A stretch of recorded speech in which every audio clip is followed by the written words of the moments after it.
This podcast is sponsored by nobody. Hey dudes, welcome to Splat from the Past, the only 80s themed horror sci-fi show where things can get totally radical. Now today I will be welcoming Al Burke. If you grew up on WWF wrestling in the 80s, you knew him as Mr. Outrageous. He then became a character actor and a stuntman. One movie notably that I want to get into that he worked on was The Wedding Singer, celebrating its 25th anniversary. He'll be my third guest from that Adam Sandler classic, and I cannot wait. He's also guest starred on Mad About You, Star Trek Enterprise, and he's done stunt work for a lot of movies that, I'm going to be honest, I never heard of. Lots of movies and TV shows I've never seen, and I'm going to ask him, what his standout favorites are from those. Because by the time he got into stunt work, I was starting to go out and party and live life during that period, and so I wasn't watching, film or television as frequent during that time. And it's going to be a great interview. He seems like a great guy, and let it begin for Valentine's Day. So yeah, here is my interview with Al Burke. So, going back in time, did you grow up loving wrestling? I did a little bit as a child, and then I grew out of it. Mm-hmm. And funny story, once I'd gotten out of high school, I was bouncing in a bar that Hulk Hogan used to come to. Wow. And Hulk, along Mean Gene came with him at times, Ricky Martel. So, kind of the cool place and cool guys to be with.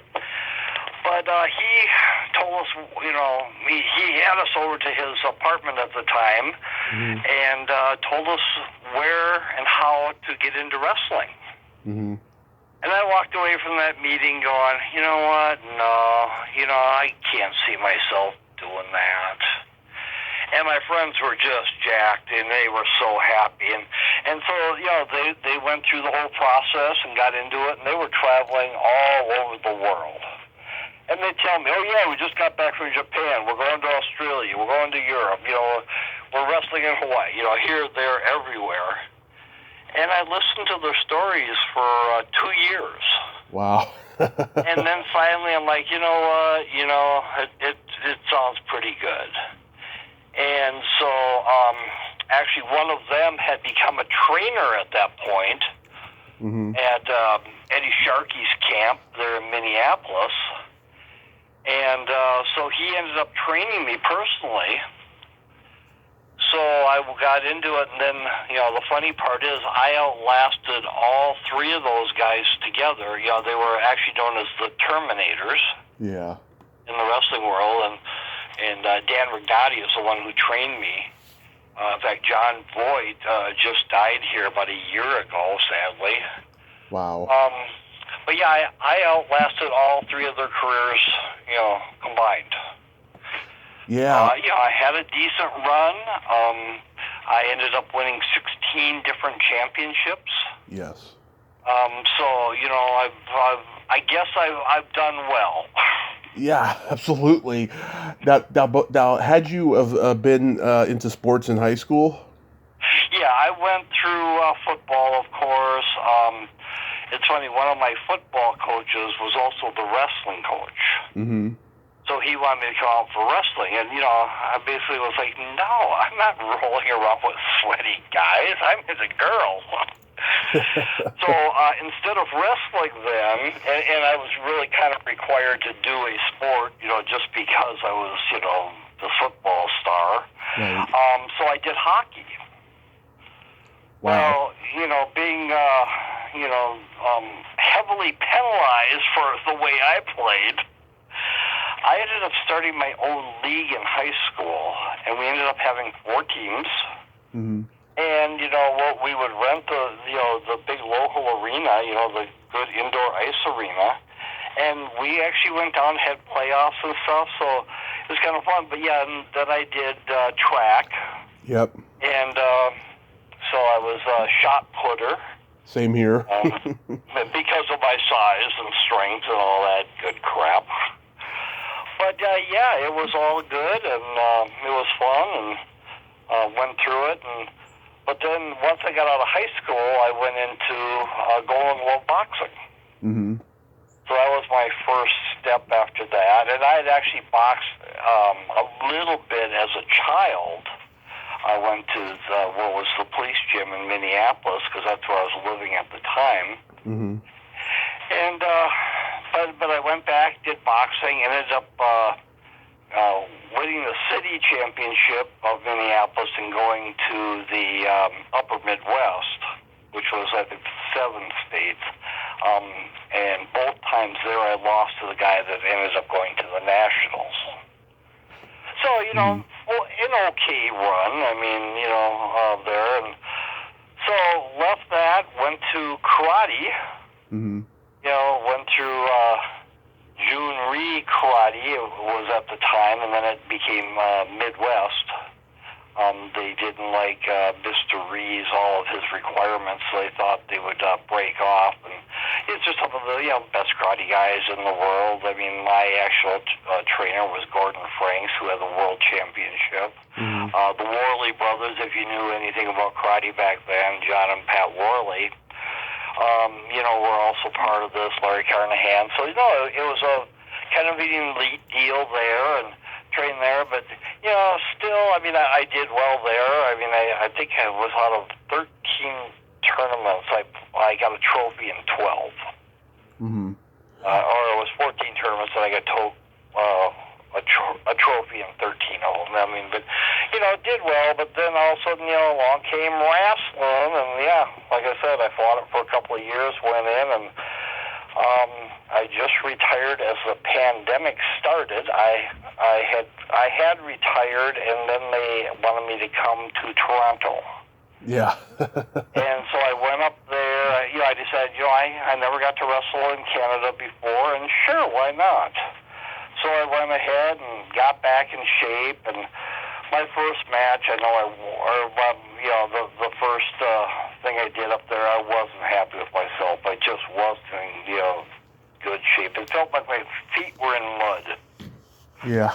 And so I kept training, and by the end I was very happy, and did, I think it was 5 or 6 matches up there over about a year.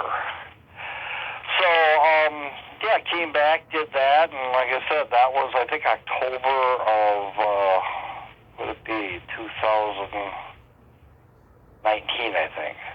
Right. And then the pandemic, I think, hit in 2020. Right. So yeah, you know, I was lucky. I got to travel all over the world. I mean, I got, especially WWF, I got to work with some of the biggest stars, you know, ever. You know, Andre the Giant, you know, Big John Studd, Ultimate Warrior, you know. Roddy Piper. I didn't get to wrestle with Piper. In fact, I got a nice picture I had on, you know, after his death and stuff, of Roddy and I talking. And I told him, I said, dude, I was just basically a jobber back then. And he's like, no, you were one of those guys that made us look good. So, you know, Roddy was a decent guy, nice guy, and, you know, again, sad to see him leave, you know, left so early. And yeah. But no, you know, going to the WWF at the time, I mean, nobody, you know, people say, oh, you're in the WWE. I'm like, you know, screw the WWE. Yeah. No, we were old school. We were WWF. We were cool school. Yeah. Do you like the? That was it. Yeah. Do you like the way that wrestling has evolved? Oh God, no. Yeah. Yeah. Most of us are not happy. You know, most of us wrestlers that were back in the day are not happy with it now. Yeah. You know, parts of it are good, most of it's not. I mean, you know, granted, you know, I worked for Vince. Vince was always fair to me, so no problem there. But,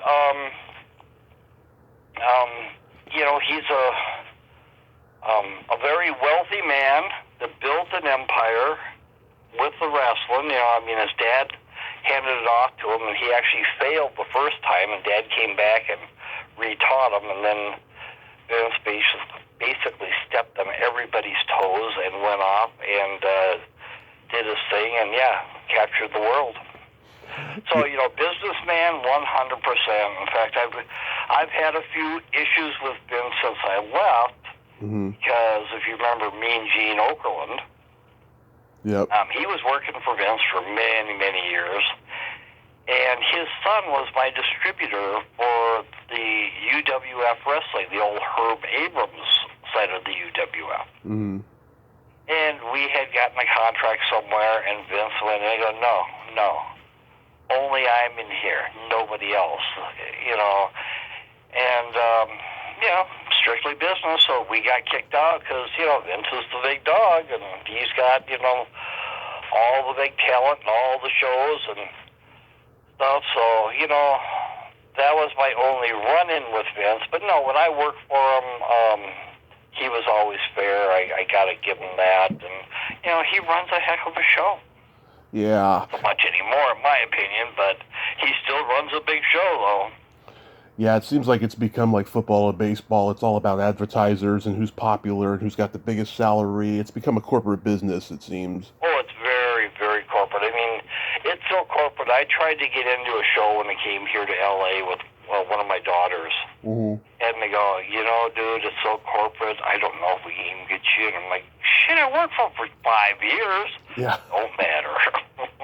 Yeah, it's crazy. At that point, as much as it hurt me to do it, I bought a ticket for myself and my daughter, and we went and went 2 nights, because that's what they were doing back in the day, and it's like, okay, fine, but I really refuse. I don't do WrestleManias or any of that stuff.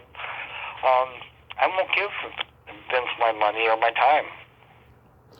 When was the moment that you decided to go into acting? Well, one of the cool parts of when I didn't switch over. I did them both at the same time. But one of the local wrestling promoters here in LA gave me a call and says, "Hey, I got to talk to you. I got this movie, and I'm the stunt coordinator." And so I sat down, and he goes, "All you got to do is beat up, kidnap, and kill Mexicans in East LA." Like, I'm a bad guy. I got no problem with that. And so I signed into this movie. It's called Atomic Blue, or in Mexican, because it was Atomic Blue is a Mexican folklore hero that's a wrestler, Azul Atomico. Right. And so I got to work with the Lucha guys out of here, out of LA area, and we had some great fight scenes and stuff. I pull a gun out to shoot him, and he does a backdrop on me onto the asphalt. No padding, no nothing, not even a gator back. So I had no protection, but we nailed it. Backdrops were one of my specialty when I was working, so.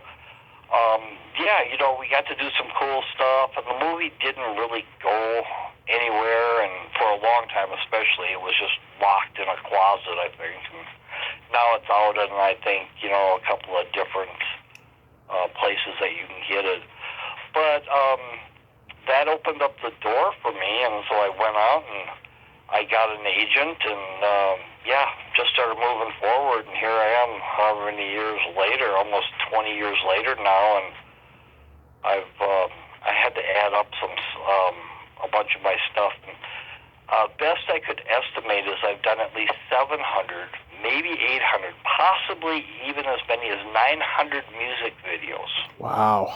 That I've been in. Yeah.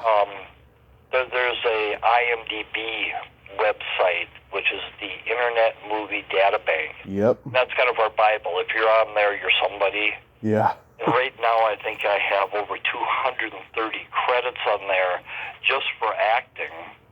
Like another 50 for stunts, and I've directed a few movies, things like that. So, and I've produced a few. So, I guess I'm somebody there too. It's kind of cool. Yeah. So you're my third guest from The Wedding Singer. I've talked to the lady on the I talked to the lady on the plane, Marie Cheatham, and the girl who played Sandler's sister. And my dad took me to see this movie on Valentine's Day 25 years ago. And we love this movie. How did you get cast as the Billy Idol fan? I got a call from my agent, and I went in and auditioned. Mm-hmm. And I remember the day, and they says, well, good news, bad news. And I go, okay. Good news, we want you to come back and do this all in front of the director. I'm like, okay. Mm-hmm. Bad news, it's in 5 hours. Wow. Normally our callbacks are days later, sometimes a week. And so I'm like, I only live, maybe less than 30-minute drive. So I'm like, yeah, no problem. So I did it, and about a month later I get a call. I think it was 25 days later, actually, and we get a call from my agent going, oh, you got the job. I go, what job? Yeah. Says, oh, the wedding singer. Well, when I read for the part, the person that was playing opposite me was David Lee Roth.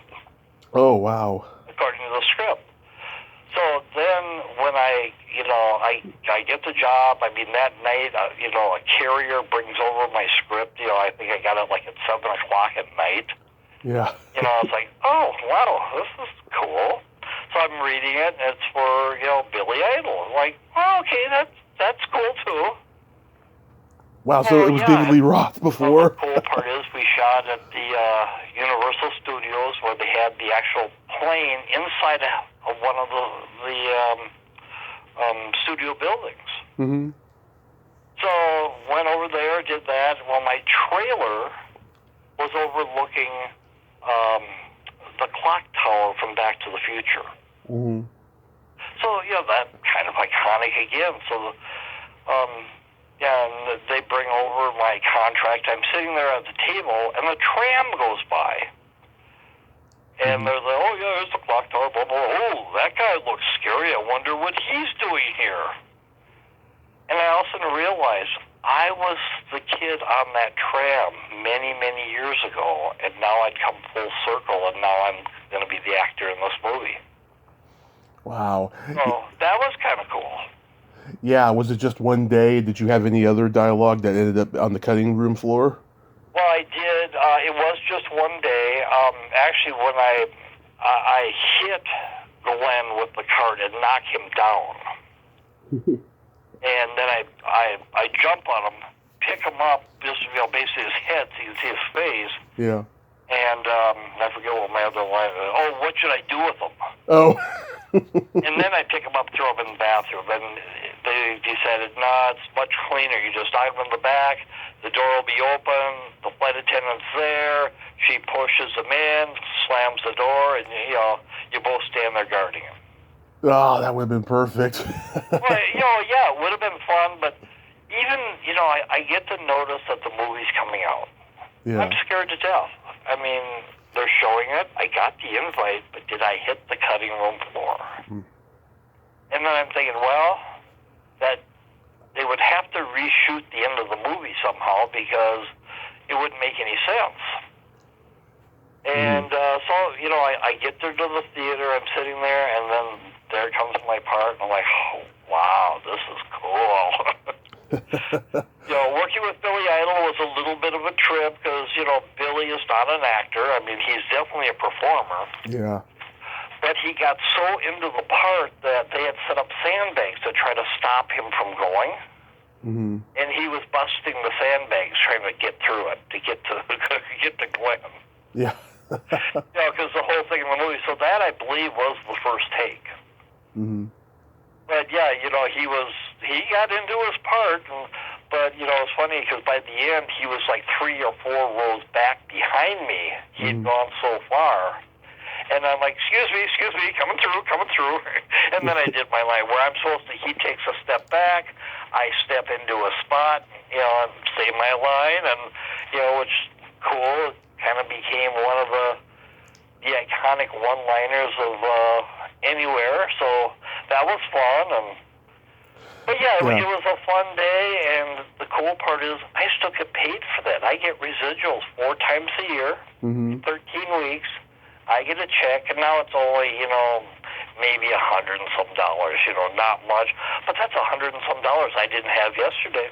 Oh yeah, I mean, God, it's become an iconic movie. And I'll tell you, Marie told me she ad-libbed "What's the Mile High Club," and then Idol did that creepy smile. It just got a huge laugh on set. Oh yeah. No, the whole movie was fun. I mean, I remember when I walked onto the plane, Mm-hmm. and they were busy filming. They were in between takes, of course. And Adam turns to Billy and goes, "Hey, Billy, there's your bodyguard." Yeah. And that was kind of my introduction onto the plane and everybody. And yeah, it was very cool, and it was fun. One of the interesting backstories after that, Mm-hmm. Billy brought his band to the wrap party. Uh-huh. They set up and they played a 2-hour concert. Adam played every song. I had no idea Adam was that good. Mm-hmm. Adam played every song with them, and there was only like 50 of us there at the wrap party. Mm-hmm. And so we had a private concert for 2 hours with Billy Idol and Adam Sandler. That was cool. And I'm thinking, wow, this is Hollywood. This is really, I can do this. Yeah. That's the only time it ever happened, sadly. But we have rap parties, but not like that. Was Matthew Glave a good guy? Yeah, he was. He was actually a very nice guy. That's good. Did they consider you to play Captain Insano in The Water Boy? No, I never got a call on that. I don't know. I had lost my agent at that time. The agent that got me that job, the agent was fine. The owner of the agency was keeping our money for months and months and months. Yeah, Paul. And ended up getting caught and having to go out of business. Yeah, Paul White ended up playing Captain Insano. Yeah, and I agree with all the choices they made there because they brought in the big boys from wrestling, and yeah, as much as I would have liked to have been in it, no chance. And then he went on and did The Longest Yard remake, and there they brought in a ton of wrestlers. And, yeah. yeah, I would have liked it, but no luck. So then you guest starred on Mad About You. How was that experience? That was cool. There again, agent got me in a nice big TV show, and I end up getting beaten by the star in the wrestling. I have a couple of lines, and the guy comes out as Gorilla Boy. That was his wrestling gimmick, and dressed up as a full gorilla. Mm-hmm. And hits me with a couple moves, down I go, and he pins me. And then he comes back to face Macho Man. Yeah. And ends up almost beating Macho Man. So, he had all these dreams of, Gorilla Boy is going to be the biggest hero ever, but, Macho Man actually prevails in the end. But, yeah, so Randy was there. He was there with George Frankenstein. Mm-hmm. Who was his girlfriend at the time. That's after, Liz had left, and the whole thing, kind of a sad story, but, that was Macho's life, and then he ends up, whatever happened, hit that tree, and, another one of our boys gone way too early. Yeah. Yeah, I'm sure being a wrestler as long as you have been, you were comfortable in front of a live audience. Well, I was fortunate because having come out of boxing first, when I went into karate, that was one of the things. They're like, oh, no, you can work in front of a crowd, no problem. So then going into wrestling, it was like, oh, yeah, this is a walk in the park, where most guys in wrestling had to at least go through 6 months of school before they even got to have their first match. I had my first match at 2 months. Wow. Because of my ring, experience and everything else. And, I still have it on tape. It's kind of brutal. I actually worked against my trainer, who was under a hood, as they call it back in the day, and I actually own that hood and the outfit now.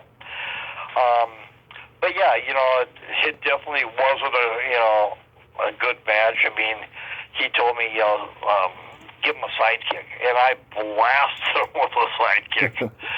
And he turned to the ref, and luckily he knew all of my expertise and stuff, and he's like, holy shit, he's trying to kill me, ref. Yeah. So, but yeah, it's just all my experience definitely paid off, and then that also helped me. I kind of joke, I've never taken an acting class in Hollywood. Really? I've taken 2 commercial workshops, which teach you basically how to do commercials, but never an acting class. So, and I always said, I'm going to see if I can go through my whole career without ever taking one, and now I think I pretty much have done that. So. Interesting. I didn't even know that they had commercial classes. Yeah, no, commercial is really the first place you go when you become an actor. And they teach you how to do commercials and, how to hold your product, all that kind of stuff. Nice.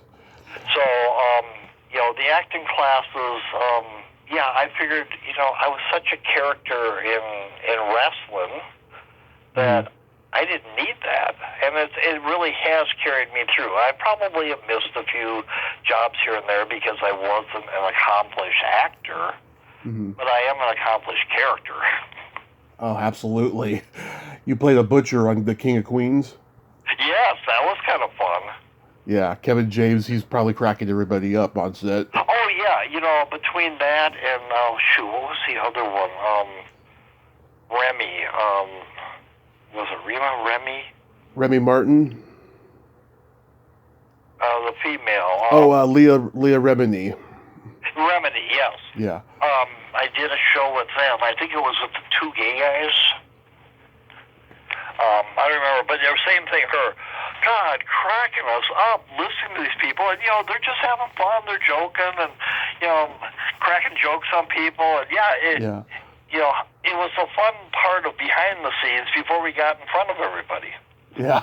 But a lot of times when we're doing the TV sitcoms, they have a live audience for part of the show. Yeah. So that's always fun. But, yeah, Kevin James, I mean, definitely a cool guy, down to earth, kind of like Adam Sandler. I mean, people say, oh, yeah, he's a big star. So he's so down to earth and, just a decent guy. Oh, yeah, both of them are buddies. They did that movie, I Pronounce You Chuck and Larry. Yeah. Well, it's funny because Adam, has become, a monster star. Yeah. He has his own production company.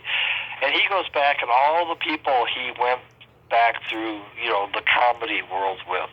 Right. He makes sure he helps them out, and they're, I had a little piece of it, but I was never part of that group. But I'm happy for that little piece, so believe me. Right. You did 2 episodes of Star Trek Enterprise. That has to be a huge career highlight to be part of the Star Trek franchise. Well, it was the TV show, but the fun part was I was only an extra in those. But, friends of mine called me up and go, oh, God, huge audition for this. I'm thinking, Star Trek, and I was a Star Trek fan when I was young and watched Shatner and Nimoy and them and, all the stupid shows they had way back in the day. So I went over there. Well, I called the lady, first of all, to see if I could get in. She hemmed and hawed. I'm like, I don't know. I suppose I'll bring you in. Well, I ended up booking the job. And I think there was like 7 of us that day. But the cool part was it took about a week to film it.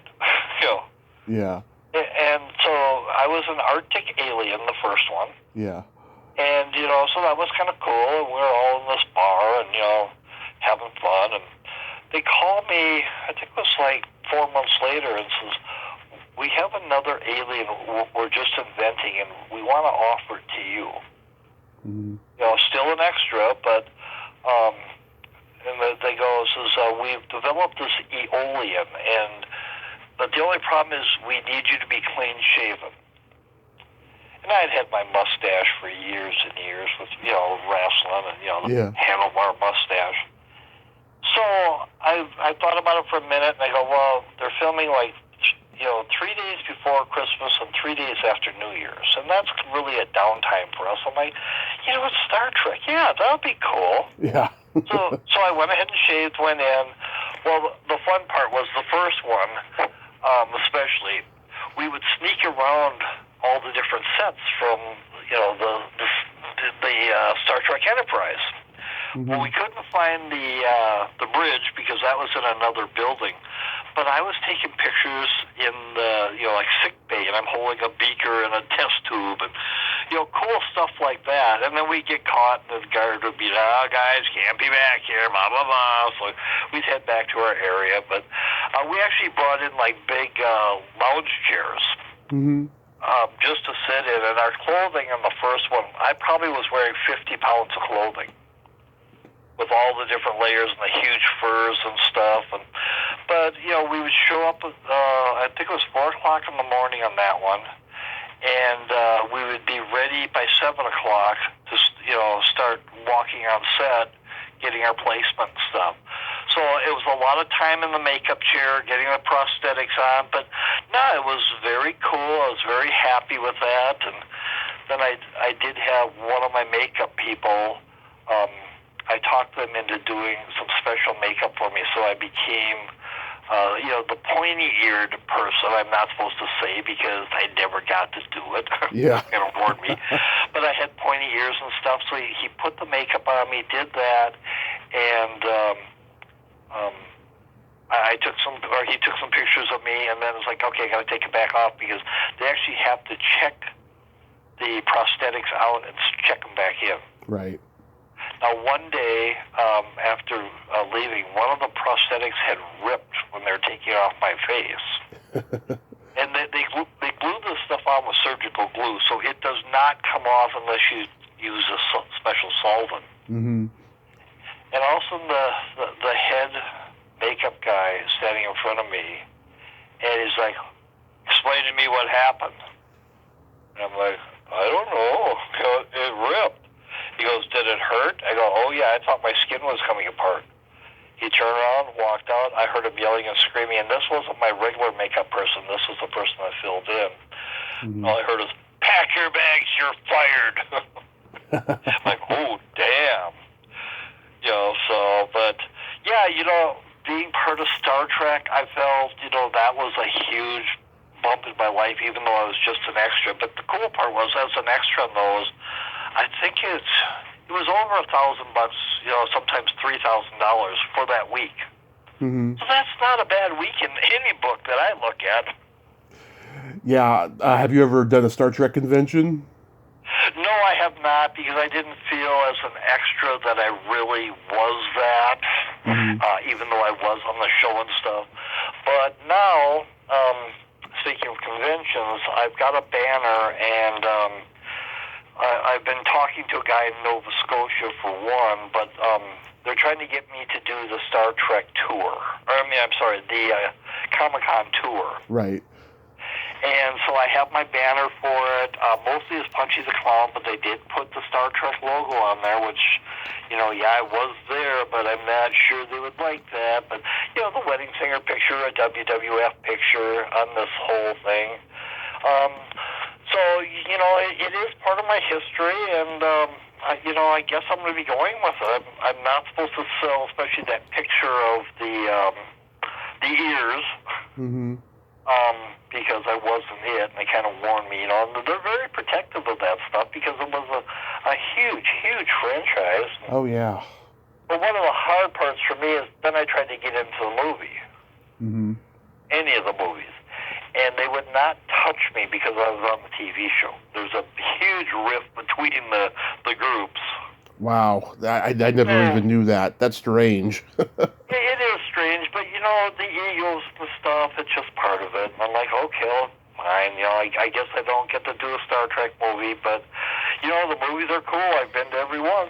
Oh yeah, I mean it's a continuing process. There's talk about Quentin Tarantino doing the next one. I don't know if he'll do it, but it's on the rumor mill.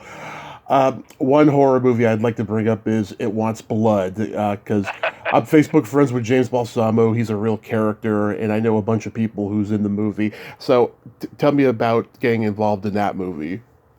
Well, James I had met on a red carpet. It was Hanukkah, I believe it was. And I'd actually known him kind of before that, but on the red carpet, he invited me, and I'm like, sure. So I went and saw the movie and stuff, and ended up becoming one of his characters in a bunch of his movies. one thing James will not do is ever use me as a cop. I probably have done, God knows, probably 1,000 cop roles with everything, especially the music videos. Yeah. And he will not use me as a cop. He makes me everything else but a cop. But yeah, I think I've done like 6 or 7 or 8 of his and different things. But yeah, it was fun. It's interesting, and yeah, it's just part of my history with Mr. James. I mean, it's the hard part working for him is he never has a script. It's all in his head. Yeah, I mean, some guys are like that, like like there's some guys, they just, they write that, they just, verbalize the script on a dictation recorder or something like that, It's amazing how some people can do that. Yeah, and he does it. He gets this stuff all right away. I mean, he doesn't have a huge distribution deal, but he has a distribution deal that he can live comfortably and have fun and make a ton of movies. And one of the things he is he's a huge fan of wrestling, so he's been bringing in wrestlers here, there, and everywhere. And I know I was on one of the shoots, and he had Powers of Pain, Warlord, and Barbarian. Well, Barbarian and I had traveled, many, many thousands of miles together on different tours. So it was good to see him again. And, Terry Sapinski, knew him a little bit, but not well. So, had a chance to talk to him, and he was doing well. But, yeah, getting there. But James loves bringing in his characters. And it's funny, like, he could be out to dinner, see somebody famous, go over and talk to him, and get them to do a quick little interview for his movie. Yeah. And that's the way he works. Yeah, he's a character. He's a lot of fun. I enjoy working with him. And, yeah, it's always an adventure. And, people think, oh, you have a boring job? Oh, no, I never know what my job is going to bring. It's far from boring. Yeah. I've talked to Troy Froman and Tuesday Night and Eric Roberts. They're all good people. Yeah. Yeah, well, I know the one time, and I think it was It Wants Blood for one, he goes, oh, I want you to do a scene with Eric Roberts. Oh, okay. What am I doing? He goes, I don't know, we'll figure it out. I'm like, oh, God, thanks. Yeah, was the monsters well behaved? Did they have good technology for them? Not really, but I didn't fall into the monster part. I never got to work with him. Yeah, interesting, cool. If you die, you die a death, and a lot of times without the monster. Yeah. But that's the James Balsamo way, and hey, hats off to him. He's making it work. Yeah. He's like I said, he's making a living off of just making goofy, crazy, mindless movies. It's mindless entertainment. Yeah, he's doing the Roger Corman, Fred Olen Ray, David Dakota aesthetic of making low-budget horror films. Yeah. And he's, like I said, hats off. He's doing it well, and he's making a living, and he's doing what he loves to do. Right. So as far as stunt work goes, like, are there any movies, particularly any kind of stunts that you're particularly proud of? Well, I mean, my biggest movie that I've done was, what was it, We the People, I think it was called. It ended up getting named. It was a Disney movie. Uh-huh. And, we were riding our Harleys alongside the hero car with the hero group. And some of us had to be very skilled because we were riding on the shoulder with garbage cans and stuff and parked cars and things. So, and we were doing this at about, 70, 80 miles an hour. Mm-hmm. So, it wasn't for the faint of heart. I know I had a kid in front of me that was not skilled, and after we made our first run, like, no, you get the heck out of our lane. You go to the middle, because the group in the middle got to ride down the center median. Mm-hmm. There was nothing, because CHP stopped all traffic. It was just us, which is awesome. So we're riding on the Pacific Coast Highway, filming on a beautiful summer day, the ocean there, all that stuff. So, yeah, it was pretty cool. That was probably my biggest one. I've done other ones that were fun or interesting. I don't get to body double very many people because of my size. Mm-hmm. I did have one where, in fact, I just talked about this the other day. We were in a mansion in Malibu, and I had to basically run, hit the floor, turn over, and get shot. Mm-hmm. So, and you have to stop in the right spot. So, I had to get my momentum just right, and I think I did it in 3 takes, and they were happy, and we got to move on. But yeah, I put on the guy's suit and everything, and yeah, it was just one of those cool things I get to do. And I always thought in the beginning when I was an actor, I was like, I always wanted to be a stuntman, and if I could just do one job, I guess, I'd be happy. Well, I think I've got, quite a few credits in that. I think I've got like 50 stunt credits. So it's like, again, a cool part of Hollywood. I've got to do it, and yeah, neat. Yeah, have you had any serious injuries doing stunts? No, I tell people I get hurt worse doing stunts than I did wrestling. And I got hurt plenty in wrestling, so, but no, when you have to do a fall, when I did Killjoy, Killjoy 3, we shot in China. We took a plane to Hong Kong. Whoops, are you still there? Yeah, I'm still here. Okay.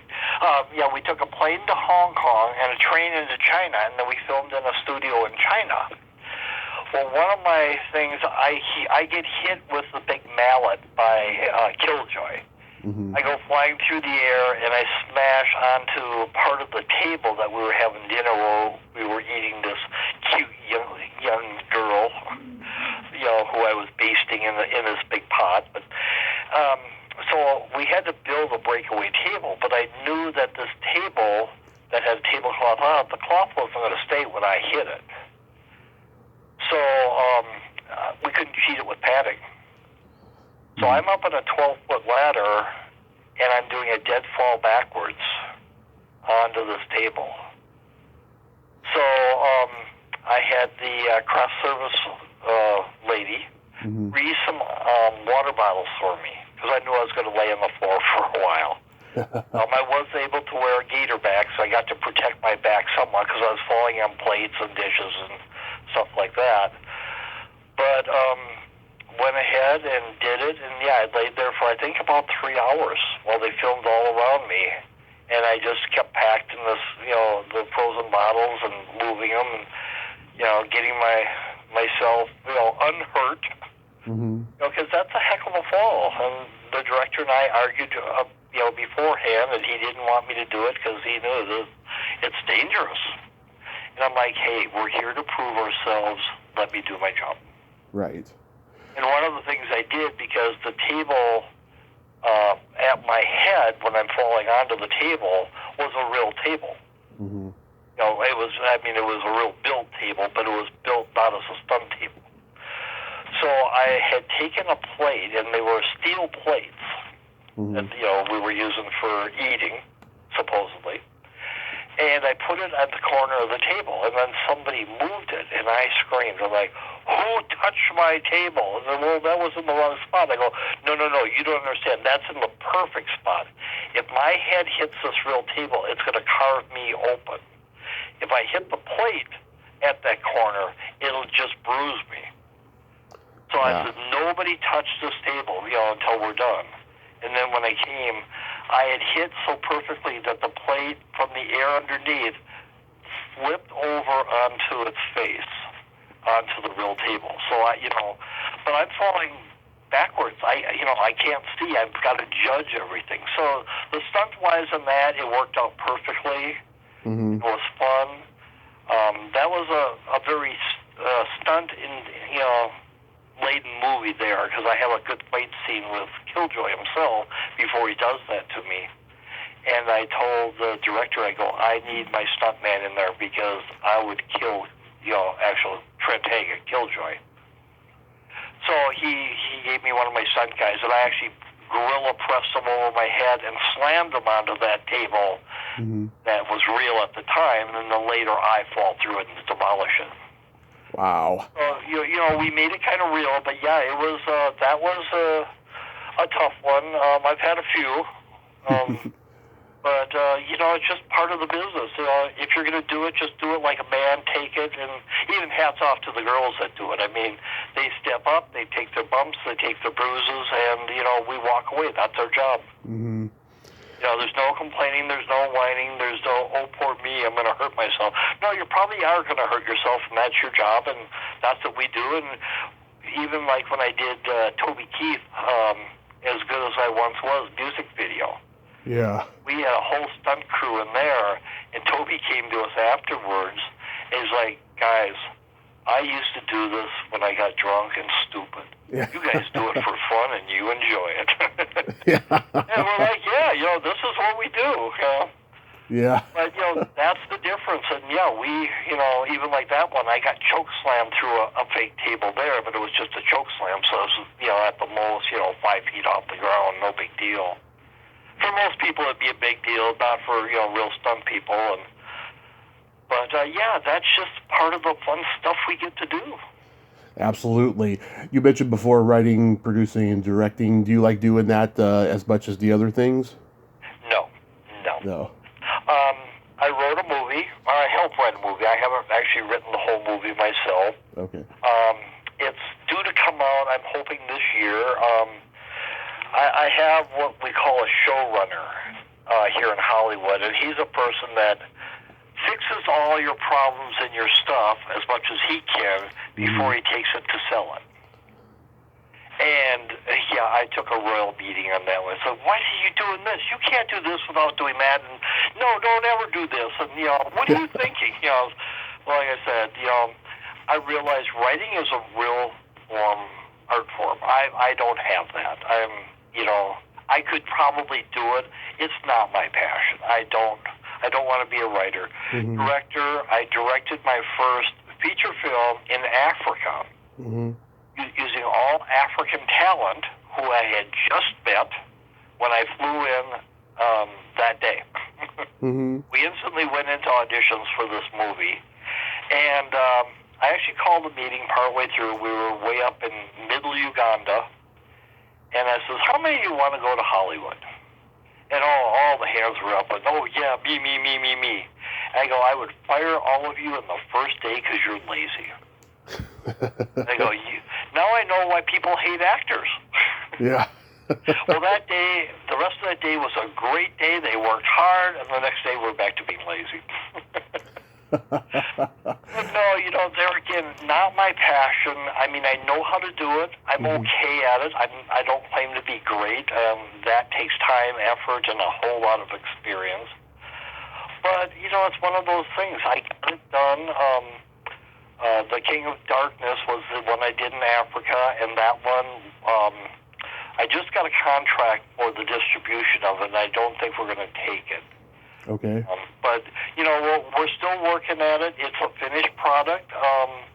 I'm proud that I was able to finish it. It was a 15-day script I did in 12. So, you know, I got it done early.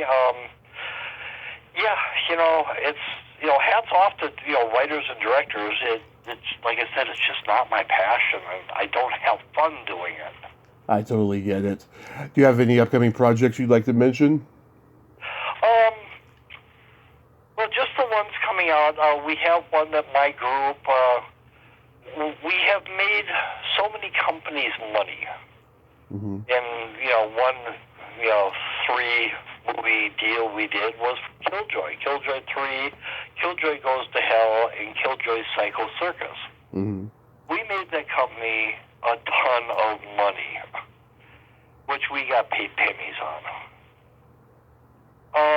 We decided to do it ourselves, and my buddy, who's part of the group, he funded pretty much the whole thing. And so we're putting together a monster movie called Feast of Fear at the time. We now have renamed it Pigster, but we're not sure which way it's going to go. Yeah. But I actually signed the contract, and I emailed it in today, this morning. That's why I was up early.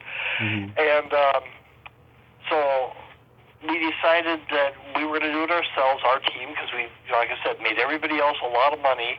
And so my buddy did it while we ran over budget, which happens a lot. Right. I stepped in, and, you know, I had some spare money, you know, and I think I ended up putting in 30-some thousand. And we were able to finish the movie then. And now, like I said, I just signed the contract this morning with distribution.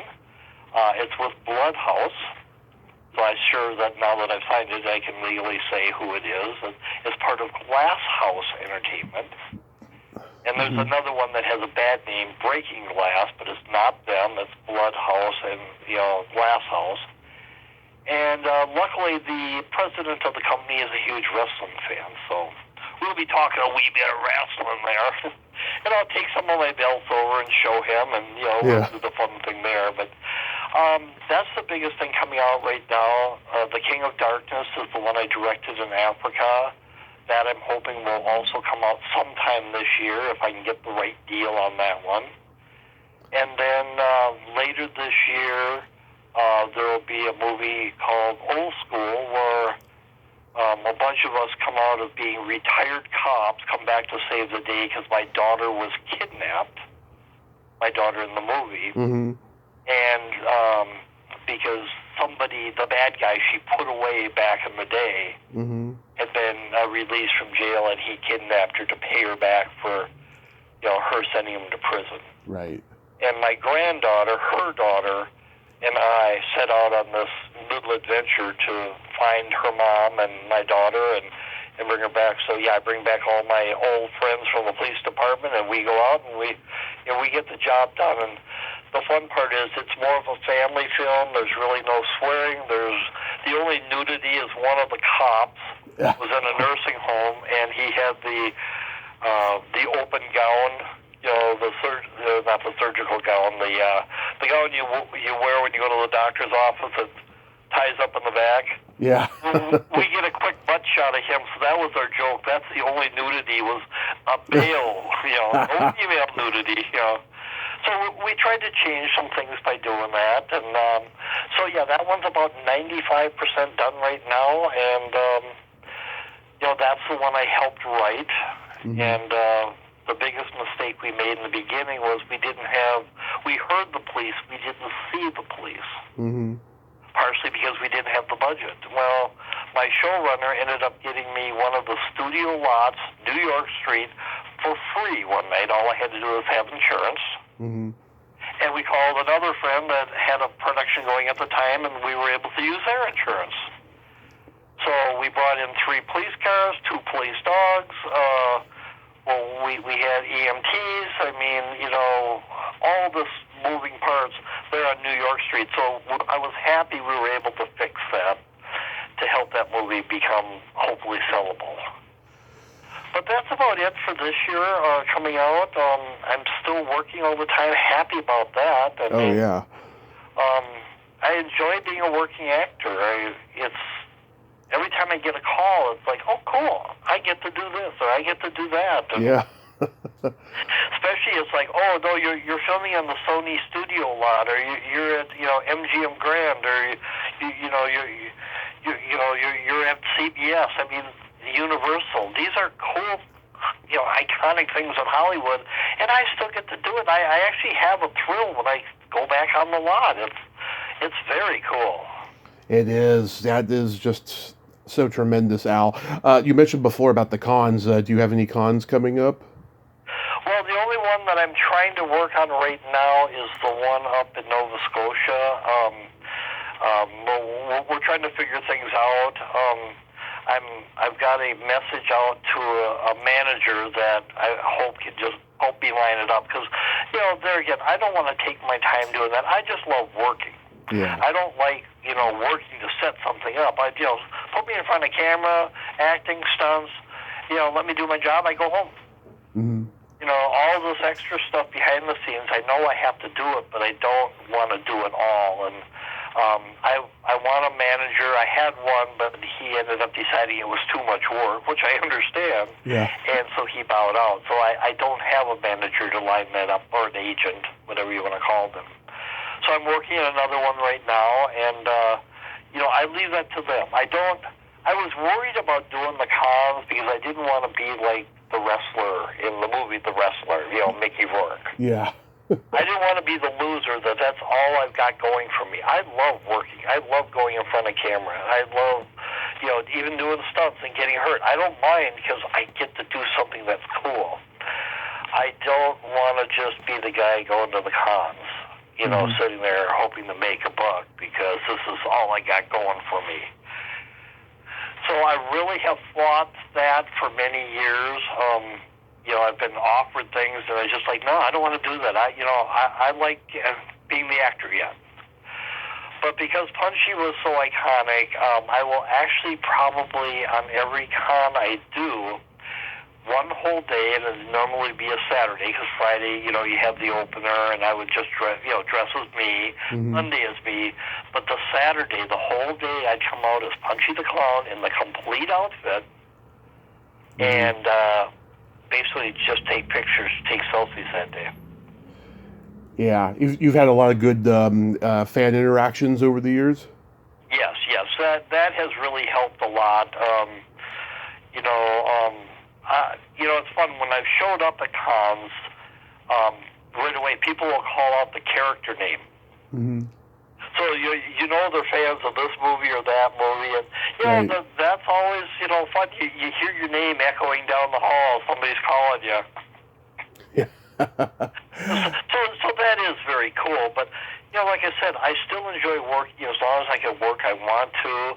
But I'm just going to start more and more into the fan part of it. I don't mind doing the special appearances that we need to as the for each movie. But I really fought the con thing. But now I'm getting pictures duplicated on all the different stuff and getting ready to go for it.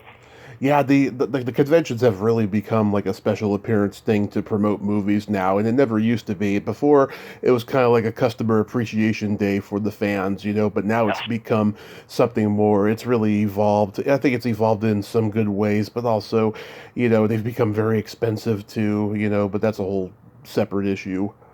Oh, it is. And one thing I enjoy, because I've got to go for the different movies, where we make our special appearance, we have a booth and stuff.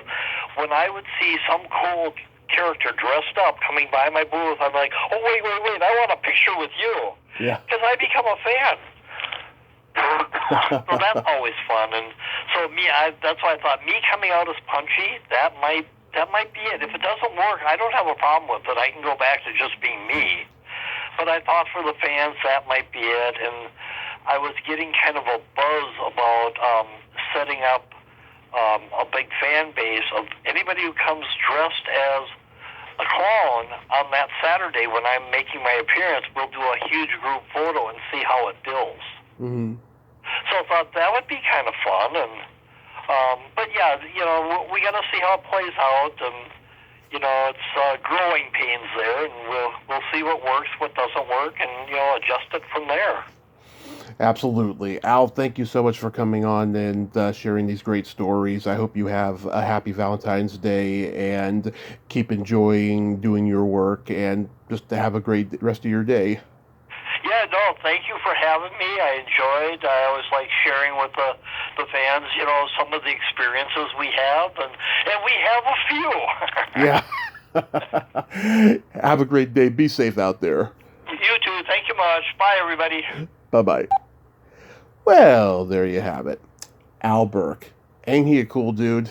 Oh, what a great conversation that was. I am so honored that we got to talk today. He's such a great guy, and he loves doing what he does. He's a Renaissance man, a true Renaissance man. Well, until next time, this is Tommy Throwback Kovac saying there's no shame in living in the past, because the present sucks. Later, dudes.